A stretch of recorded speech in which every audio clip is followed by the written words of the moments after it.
name of the tertiary sector, another name of the tertiary sector is service sector.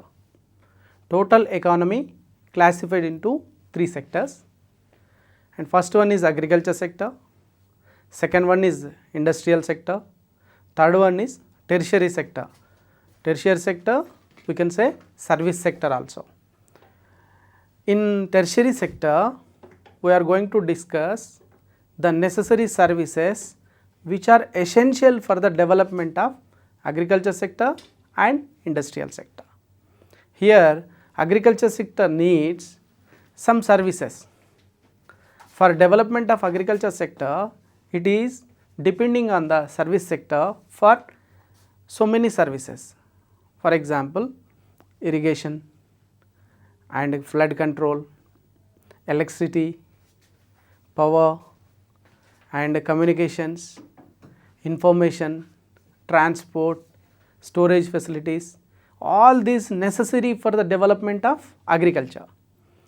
Whereas for the development of industries, they are also depending on service sector. What are the services essential for the development of industry means? Power, communication and transport and storage, all these necessary for the development of industrial sector.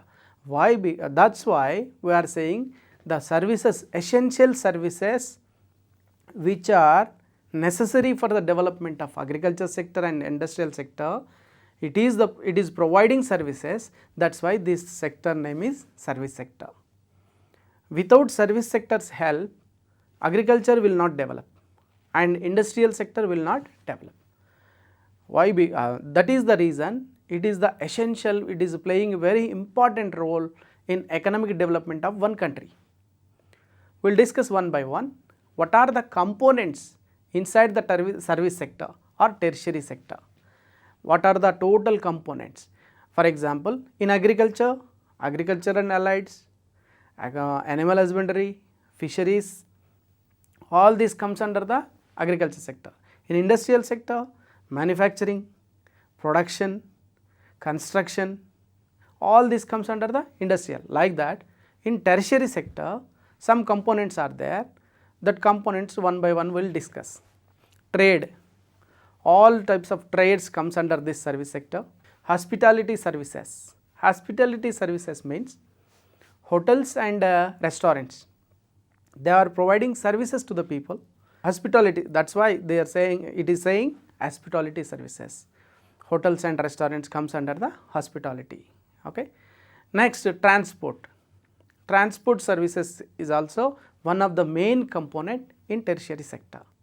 Types of transports also there, railways, roadways, waterways and airways. First we will discuss the components first, later one by one we will discuss. Communications, storage, real estate, all these also comes under the tertiary sector. Financial services, banking, insurance and business services, IT services, consultancy services, public administration, defense, judiciary and police, education, healthcare, sanitation, personal and domestic services. All these are the components of tertiary sector. These are the main components in service sector. One by one we will discuss about the importance of the tertiary sector in economic development of India. Tertiary sector in India. By observing these important points, we can find out the importance of one particular sector. In employment wise, share of service sector in employment has increased from 17.3% in 17.3, only 17.3% of the employment is created by tertiary sector during the period of 50-51. Remaining all other depending on, most of the employment is created by agriculture during the period of 50-51. Almost 70% they are engaged in agriculture. And that situation has changed if we observe during the current period which is available to us, that is 26.5% of the employment now it is created by service sector. but it is very slowly it is providing only 17.5 17.32 it is increased to 26 point. Whereas in developed countries, if we observe, the most of the employment is created by this tertiary sector only. Here almost to 60 to 70% of the employment generation by service sector and developed countries like US, UK, Japan, Germany. This is the situation which we can observe in India, only 26.5%, even 29%, latest current data it is up to 29%. If we think about the 29% also, it is very less comparatively developed countries. That is the one sign of underdevelopedness or developingness. Okay. During the process of developingness, employment should transform from agriculture sector to industrial sector to service sector. This is the situation, this is the proceeding manner. And one more another point which is very important to see the importance of this sector, contribution to the GDP. GDP is nothing but national income. How many rupees are coming from the service sector? By this we can observe the importance. Okay. The share of service sector in GDP increased from 29% in 50-51, that is increased now 59%. In this way we can say that it is very essential, it is almost 60 rupees contribution coming from the service sector. Out of 100 rupees it is providing 60 rupees and agriculture is providing 14 rupees, 13.9, and the remaining coming from the industrial sector. This is the contribution, each sector is contributing towards the national income. With the help of this contribution we can say the most of the contribution coming from the service sector. Question may be asked on this point, which sector is contributing more? First sector, first rank, in first place, contribution to the GDP in first place is service sector, second place is industrial sector, third place is agriculture sector. Whereas in the case of employment, the first place goes to agriculture sector, second place goes to service sector, and third place goes to service sector. This is the industrial sector. This is the hierarchy. Question may be asked on this. After knowing all these things, we have to concentrate on which is having in first place. Highest employment is generated still today, 51% of the employment is coming from the agriculture only. Next place goes to service sector, third place goes to industrial sector. Next, we should observe that importance, investment. If we observe the 5-year plans, during the 5-year plans, highest priority is to tertiary sector, given highest priority. Why? Because to develop the agriculture, to develop the industrial sector, infrastructure facilities should be provided. Infrastructure means all these necessary services, power should be there, transport sector should be improved, quality of transport sector and communication, trade, all these necessary for the development of agriculture sector. So, to develop the agriculture sector, to develop the industrial sector, all the resources allotted to this particular sector, it is attracting more resources, plan wise allocations to the different sectors among 55 to 65% of the total resources allotted to the service sector. By improving the quality and quantity of the services, we can automatically improve the quality and quantity of other sectors production also. If we observe the exports, nowadays India became one of the major exporters in tertiary sector. If we observe the software sector, software consultancy services, and in construction engineering also, tourism sector is also becoming a major export in Indian point of view. Infrastructure development in India. Now we are going to discuss about the infrastructure development. Infrastructure development means all these services. The progress of the economy mainly depends upon the availability of the infrastructure. Which country is having a sound infrastructure facilities? If we observe in developed countries, we observe that infrastructure, roads, communications, and science and technology, research and development organizations, each and every component of infrastructure shows its impact on economic development in developed countries.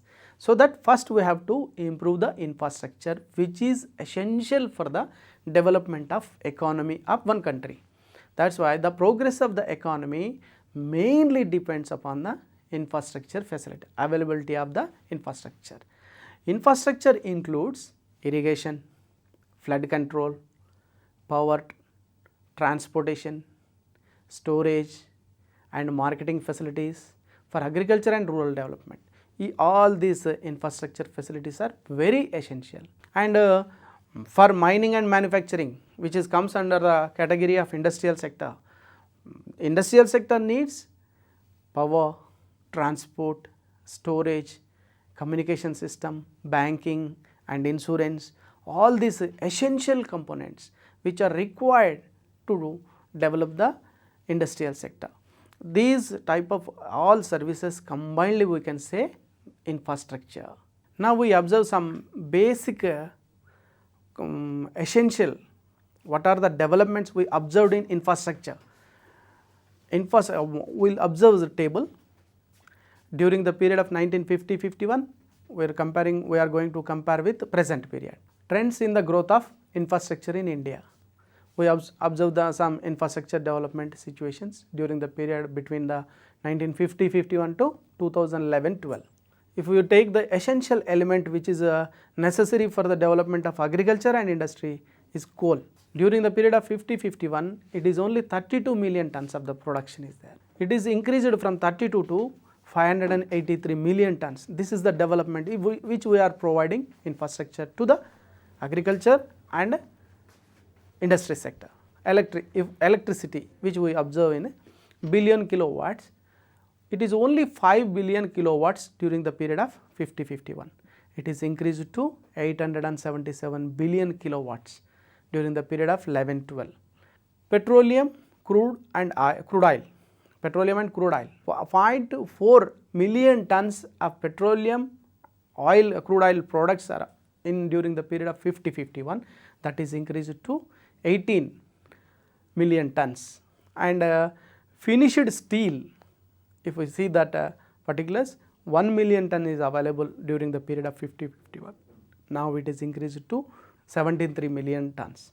And cement during the period of 50-51, 3 million tons, and it is increased to 224 million tons.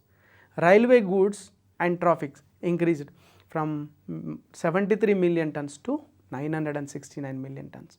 Cargo handled at major ports, 19 million tons to 560. Total telephone communications connections that is available now according to the available information, 5 millions during the period of 99-2000, it is increased to 951 millions. After observing this table, we can notice that infrastructure development during this 50 to 2011, 60 years of period, it is tremendous development has been observed in infrastructure. Okay. Next, we will discuss about the components in details. First, we will discuss about the transport sector in India. What are the types of transports in India? Categories of transports. First, roadways. We will discuss some points regarding roadways. Roadways are transporting facilities. Roadways are very essential for the country's development, not only the development, maintaining integrity between the remote areas and connecting each and every place. Remote area will be connected with this towns, nearby towns with the help of roadways only. Roadways are almost we can compare that roadways with veins in human body. Veins in human body is very essential for life of that person, human, and that is the roadways which are essential for the development of country's economy. And roadways now in India, each and every place is connected with the hill areas and forest areas and geographically different types of areas also connected with this roadways. National highways are there, state highways are there, district roads are there, kacha roads are there, different types of roadways are there. Nowadays we can observe that under PPP mode, public private partnership mode, we are improving the roadways construction. Next, railways. Railways is the one of the monopoly in public sector unit, and it is providing almost 16 lakhs employment for the people, country's people, and it is transporting people from one place to another place, and it is transporting the cargo, it is goods handled by the railways is in a huge quantity mode from one place to another place. It is the it is very useful to develop the country, and railways are developed since Britishers. They transported our raw material with the help of these railways. And next, water transport. Water transport, inland water transport and between the countries water transport, two types of domestic water transport and between the countries, two types of water transports are there. Major ports where operate the transport goods and services transported from one place to another place, that is the water transport.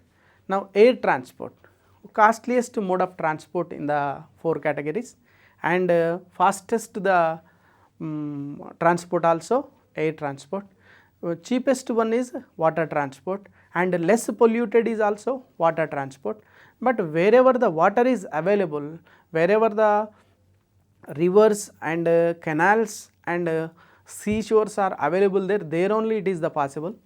And railway air transport in India, within the India, Indian Airlines, and between the countries, Air India, two types of institutes are there who are giving the air transport facilities. Some problems in transport development in India. Inadequate transport facilities. In roadways, there is no proper roads. We have to provide good quality of roads, and installed capacity is not expanding that much speedily. And defective transport planning. In planning also, we are not showing that much progress. We are not linking the railway roads with roadways. Increase in traffic, and we are using old equipment in providing transport facilities. These are the some problems we observe in transport sector. Here another one component, first one component we discussed, that is transport sector, which is the main essential component in service sector. Another one, energy sector. Energy sector is also play very important role in country's economic development. Energy, that means power it is supplying. Okay. Sources of energy, main sources of energy classified into conventional sources of energy and non-conventional sources of energy. Conventional sources of energy again classified into two types, commercial energy sources and non-commercial energy sources. Commercial energy sources, coal, petroleum and electricity, oil and gas, all this comes under the category of commercial energy sources. Non-commercial energy sources are firewood and agriculture waste, animal dung, all this comes under the non-conventional energy sources. Non-conventional sources means tidal energy, wind energy, solar energy, all this comes under the category of non-conventional sources of energy. Conventional sources are petroleum, gas and coal, electricity, these are the conventional sources. Non-conventional sources, tidal energy, we use tides to produce the electricity, tidal energy. We use the turbines to produce the electricity, that is wind energy. We use the solar rays to produce the electricity, that is the solar energy. Nowadays we are following improving the this energy sector, non-conventional sources of energy sector. Why? Because all the conventional sources are exhaustible except idle energy, idle electricity power, except idle power, remaining all other commercial sources or conventional sources are exhaustible. Solar power, wind power and tidal power, this comes under the non-conventional sources. Okay. Primary sources of commercial energy, primary sources. What are the primary sources? Coal and lignite.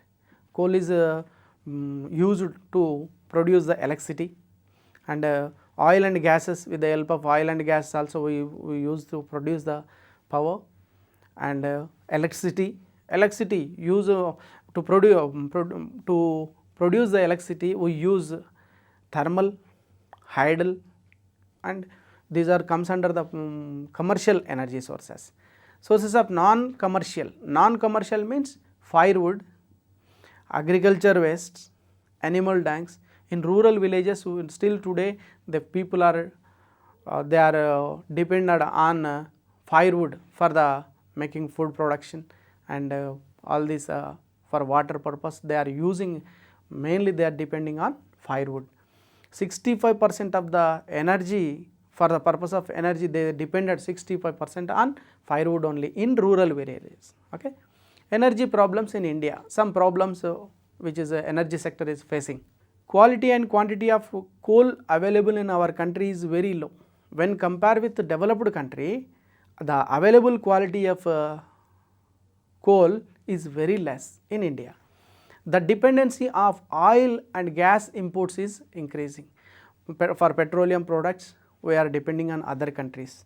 In our India, petroleum sources are not that much available, so we are importing from other countries. The dependency on other countries for the purpose of oils, so it is increasing, dependency is increasing, our imports is increasing due to this. Imbalance between supply and demand of commercial sources. There is a huge gap between supply and demand of commercial sources. That is also one of the main problem in energy sector is facing. Oil crisis and shortage of energy affects all the sectors of the society. If we observe if oil crisis is there and a shortage of energy is there, we are not supplying 24 hours power supply to the agriculture sector, we are not giving effective and quality electricity to the industrial sector. Because of that, all other sectors which is depending on this sector will affect in economic development. So indirectly it is affect the economic development of one country. This is why alternative sources of energy such as biogas and ethanol are being used. Nowadays we are our research and development wing has been conducting the research programs to find out the alternative source of energy.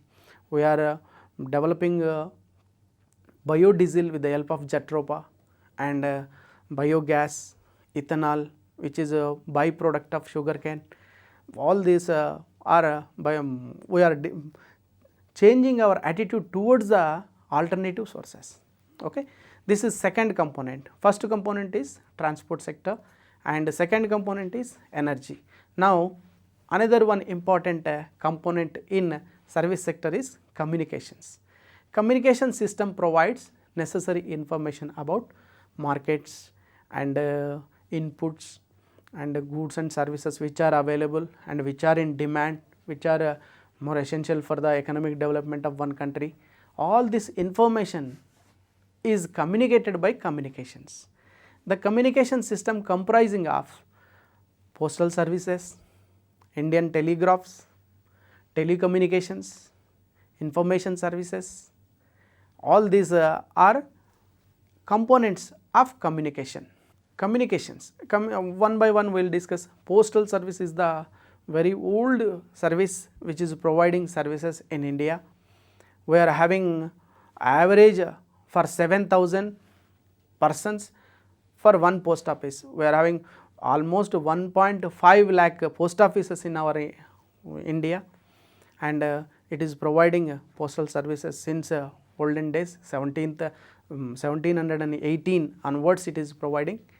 Indian telegraphs, In Indian telegraphs, fax services, telecommunications, Indian telegraphs, telephones, telegraphs and telex, all this comes under the category of Indian telegraphs.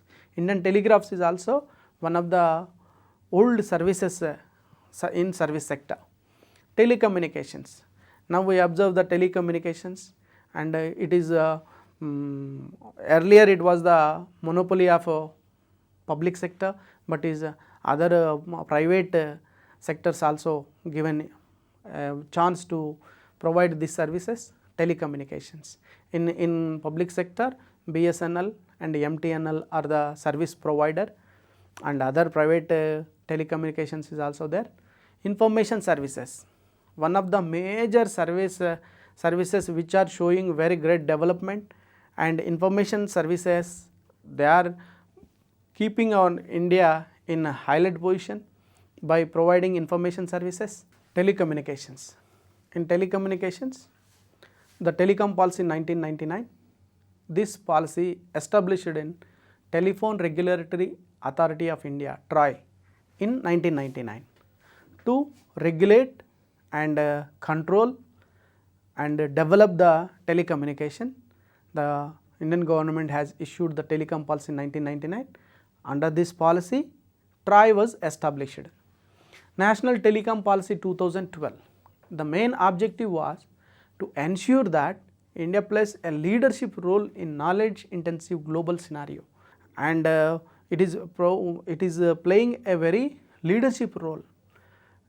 According to the National Telecom Policy, the main objective is that we have to play a leadership role in knowledge intensive global scenario. Information technology, total software sector comes under this. Nowadays we are observing that what is the information technology, and with the help of information technology we are providing software services, we are exporting software services to other countries, and inside the in administration also, public administration also, 𝗳𝗧 cloud, under the name of 𝗳𝗧 cloud, government is providing all online services like 𝗖𝗍𝗺, 𝗵𝗍𝗺, all this online services provided with the help of information technology. And information technology bring the total world into as a global village by providing fastest mode of transmission and fastest means of communication. With the help of this, nowadays the world became a global village. Even every services, BPO services and every services, they are India is major country, one of the major countries who are exporting software services, so that we are earning foreign currency, foreign exchange reserves, and one of the globally important countries, one of the major service software provider country is India in the world. It has main place. Next, science and technology. This is also one of the component in tertiary sector. Science means acquiring the knowledge. Science means acquiring the knowledge, and technology means whatever we acquired, we refinement and we use that acquired knowledge in a proper manner, that is technology. Science and technology, and with the help of science and technology only one country may progress in economic development. It is very essential, so that every sector they should establish one research and development wing, and they should concentrate and improve the quality and quantity of the productive units, and so that we can increase the production. With the help of science and technology, with the help of research and development only, it can be possible. Results in industrialization. If one country in industrialization should be taken place very fastly, or urbanization should be done, means they should depend on science and technology. If the science and technology develops, then automatically industrialization will develop, and if industrialization is developed, automatically urbanization will be observed. If we observe in Indian population, still today 65 or 61 to 62% of the people they are still today in rural areas. 35 to 39% of the Indian people, they are residing in rural areas. That should be changed, then fast urbanization should be take place. So, we have to depend on science and technology. What are the main benefits of science and technology? It increases the productivity of the factors of production. Our factors of production, land, labor, capital and organization, these four are called factors of production. With the help of science and technology only, the productivity of these factors of production will increase. With the science and technology, we notice what are the elements essential for one particular growing crops, or what are the main minerals which are available in one land, so that if we find it out that we can extract them, we can use in the production, we can increase the productivity of that factor. So, science and technology plays major role in increasing the productivity of factors of production, results in effective utilization of capital goods. Available capital goods are very scarce. Scarcity capital goods are available. We are importing capital goods from other countries. These scarce capital goods should be used in effective manner. That is for the use of effective, we should depend on the science and technology. Then only we can use properly. Increase the usage of better equipment. It is the science and technology which provide the opportunity to us to increase the usage of better equipment. We can use good quality of products as a capital goods. Eliminate the wastages, reduces the cost of production. To eliminate the wastages in the production, we should use the science and technology. It reduces the cost of production by improving the productivity capacity of one factors of production. Quickness production and distribution process, and strengthens links between agriculture and manufacturing and trade. Agriculture means agriculture sector, manufacturing means industrial sector, and trade means service sector. It strengthens a link between one sector to another sector, another sector to another sector. These are all the sectors which interdependent. For development of industries, industries are depending on agriculture and service. For development of agriculture, agriculture is depending on industries and service sector.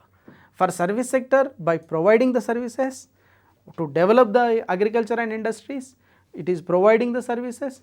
By providing the services, it is also developing. Like that, for development of these three sectors, they are interdependent on each other. This is the process, it is increased with the help of science and technology. And so that if these three sectors will increase fastly, that will reflect on economic development of one country. Science and technology benefit the economy with large scale production. We can produce large scale. We may not depend on other countries always. We can import the required technology. With the help of that science and technology, we can increase the productivity, and self-sufficiency can be done with the help of. First, science policy. During 1958, the basic object to issue the science, first time in India, science policy was issued in 1958. The basic objective was to develop science, education, health and defense. And second, Department of Science and Technology was also established, and policy of Government of India, it is concentrating on improving the quality and quantity of science and technology. Okay. It formulates and implements programs for improving the quality of life of disadvantaged sections of society. Example, technology parks for women, environmental protection, low cost housing and sanitation. With the help of science and technology, we can provide that services. Science and Technology Policy 2003. The objective was to give direction to the future research and development programs. Main objective of this policy is give the direction to the research and development programs. Benefits of science and technology development in Indian economy. These are the benefits which are coming from the science and technology development. So far we discussed transport, communication and energy. Then another one component is banking system in India. Structure of banking system. If we observe the structure of banking system, In first place, apex bank, that is RBI, Reserve Bank of India. It is the bank which is control every monetary and it controls the banking system in India. Under the RBI, scheduled banks are there. Scheduled banks again classified into two types: scheduled commercial banks and scheduled cooperative banks. Scheduled commercial banks again classified into four types: public sector banks, private sector banks, foreign banks, regional rural banks. These four types comes under the category of scheduled commercial banks. This is the scheduled cooperative banks are classified into two types: urban cooperative banks and state cooperative banks. And the motive of scheduled commercial banks is profit making, and the motive of scheduled cooperative banks bring the coordination between the people.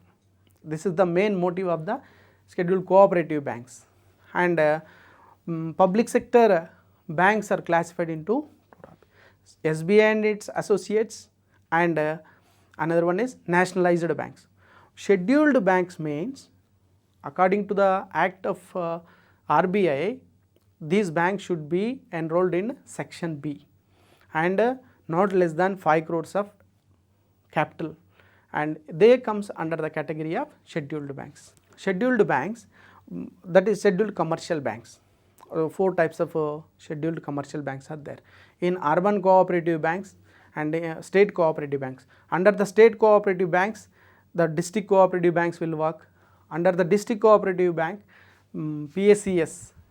PSCS means primary agricultural credit societies in a village level. They function village level. This is the banking structure in India. Now we will discuss about some points regarding Reserve Bank of India. As a central bank of the country, it is central bank of the country, and apex bank, we can say it is apex bank. RBI act as a bank of issue, notes issue. It issues the notes. Except 1 rupee note, remaining all others notes were printed by Reserve Bank of India. It issues the notes. It acts as a banker to the government. RBI is the banker to the government, not only central but also to state, and it acts as the banker's bank. Every bank is controlled and operated by the instructions of RBI. So it is banker's bank. Controller of credit, it controls the credit facilities. It increases the money supply in the country. It decreases the money supply in the country. If the inflation is observed, it reduces the monetary supply. If inflation is decreasing, it increases the monetary supply. That is credit policy. With the help of credit policy, it operates, and it is the custodian of foreign exchange. It keeps the our country's foreign exchange reserves, and it controls the with the permission of RBI only we have to use that foreign currency. And it controlling the authority of all financial institutions which are established in the country. It also concentrate on control inflation. It also, this main to control inflation only credit policy can be observed. These are the almost all functions of RBI, and very essential role it is playing in to bring a balance between trade policy and monetary policy and physical policy. Okay. Next we will discuss about the commercial bank. What are the main functions of commercial banks? The basic functions of commercial banks: accepting the deposit from the people and advancing the loans to required persons who are applying for the loans. Commercial banks keep some part of the deposits as a reserves in Reserve Bank. That is called CRR, cash reserve ratio, which is decided by the RBI. Some part of the deposits should be kept as a reserves in RBI. Remaining part of the deposit can be advanced in the form of loans. In that way, commercial banks, credit will be created. Commercial banks create the credit creation can be done by commercial bank with the help of this. Okay.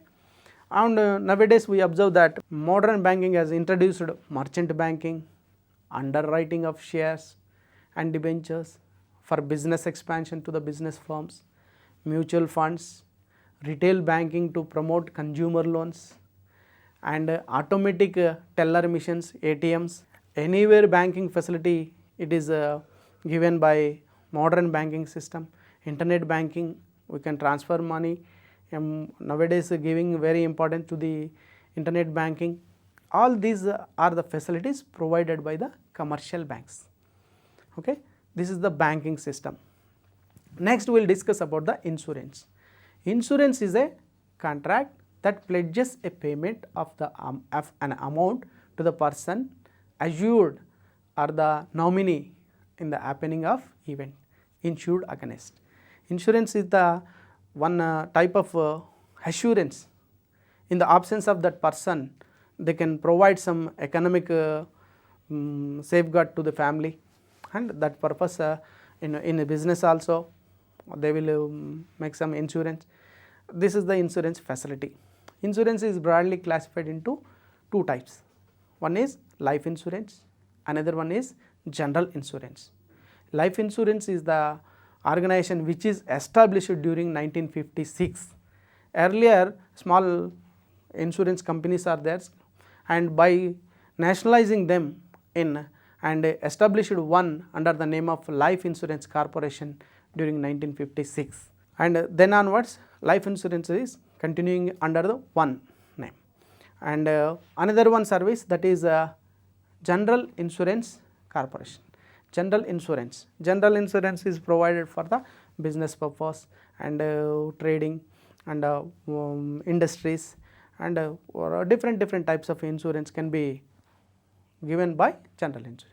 Insurance in India, if we observe some points regarding insurance, life insurance in India was started in 1818. Indian Life Insurance Act was the first act to regulate the business that was issued in the Insurance Amendment Act of 1950 was the first step taken by the government to independent India. In independent India, the first step was taken, Insurance Amendment Act, during the period of 1950. In 1956, life insurance was nationalized, and Life Insurance Corporation of India came into the existence since 1956. In 1972, General Business Insurance Act GBINA was passed from 1st January 1973. Under this act, General Insurance Corporation of India was formed with the help of 4 subsidiaries. That 4 subsidiaries are National Insurance Company Limited, New India Assurance Company Limited, and Oriental Insurance Company Limited, United India Insurance Company Limited. These are the 4 subsidiaries to General Insurance Corporation.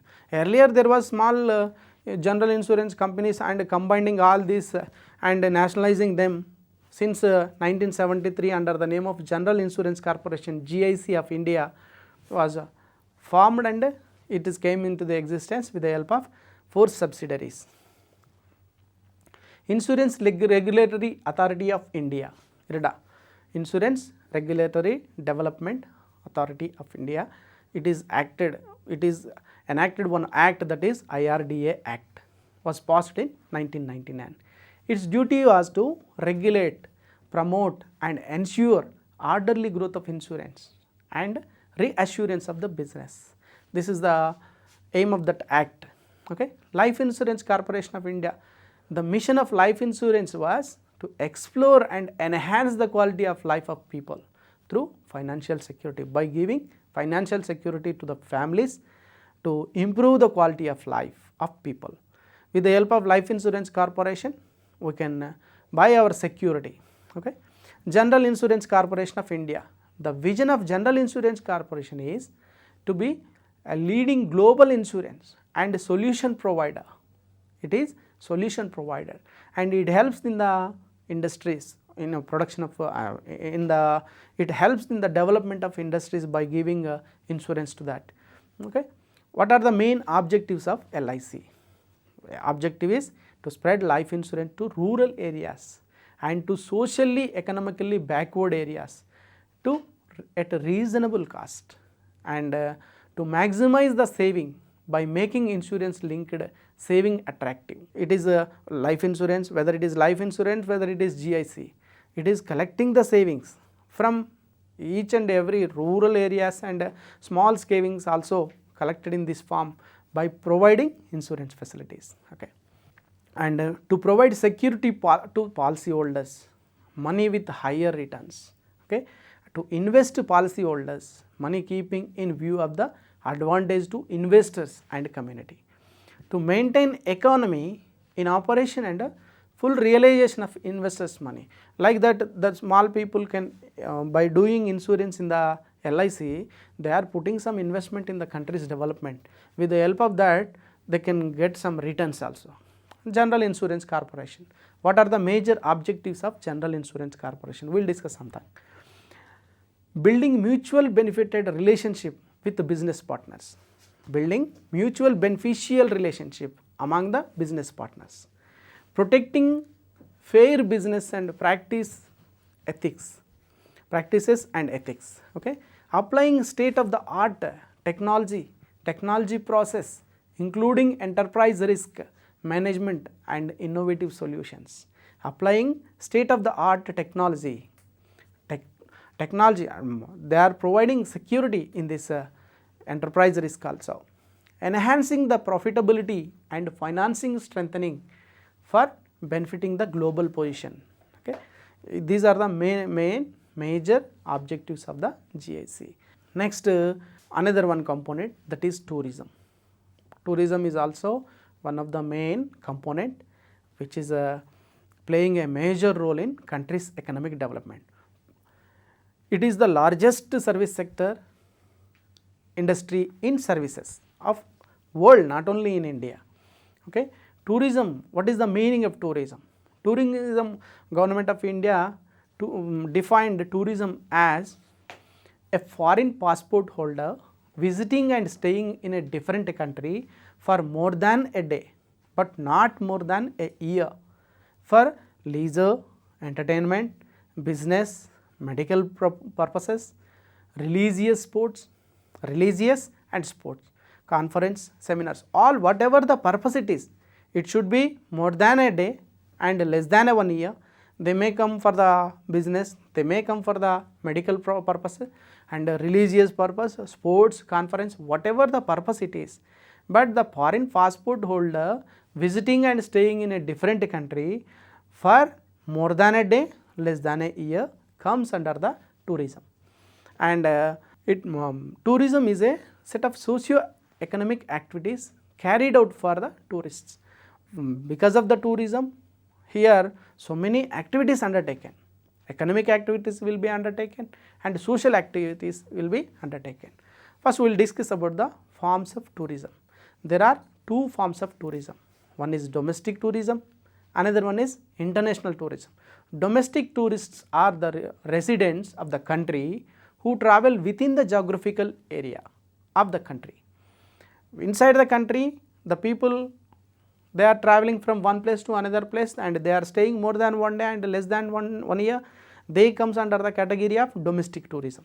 International tourism, earlier we discussed about the foreign passport holder who visiting a country not less than 1 day and more than not less than 1 day and not more than 1 year. Okay, that is international. Importance of the tourism. We will discuss some points regarding tourism. It generates the income and employment, earn the foreign exchange. Tourism generates the income. The people, those who are residing in tourism places, they can increase their sales by increasing tourists and they can product more goods and services in that area, providing more services. With the help of that, they can earn foreign exchanges. Tourism multiplier helps expanding the circular rings of growth process. One, production will increase. For increase the production, employment will increase. For increasing the production, they earn more income. More income leads to growth process. It boosts the manufacturing, horticulture, handicrafts, landscaping. Tourism boosts the manufacturing sector, horticulture, handicrafts, landscaping, all this will be boosted. New areas of service sector, example, booking the ticketing, exchange conversion and hospitality. Parking will be developed. Hospitality means hotels and restaurants business will be developed with the help of tourism. It increases the revenue to central and state and local governments also. It improves the environment and results in sustainable development. It improves the environment and results in sustainable development. All this shows the importance of tourism and in India. Tourism in India, what is the impact which is shown tourism on Indian economy? So far we discussed. To promote tourism, the government of India has set up in India Tourism Development Corporation, that is ITDC, Indian Tourism Development Corporation, in 1966. The objectives of ITDC: it promotes and expands the tourism in the country, to provide transport, environment, shopping and convenience services, the aim of that ITDC, and to render consultancy and management services in India, to provide innovating, dependable and value for money solutions to the need of tourism development and engineering industry. These are the main objectives of ITDC.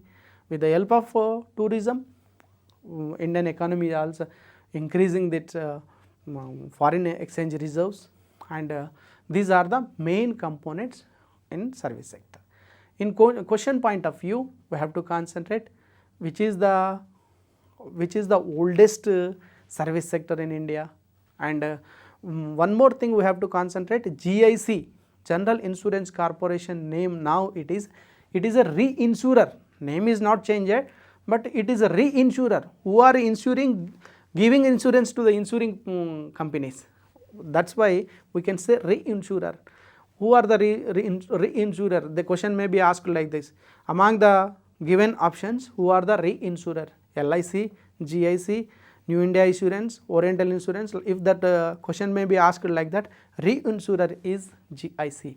Now it is not giving direct insurance, it is giving insurance companies to insurance. So it is called insurer, reinsurer.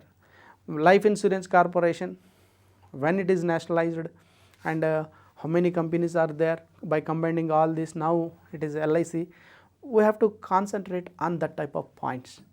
What is the impact of tourism, and what is the exactly tourism means, and how it is impacting influencing the economic growth of country. Like this, these points may be asked.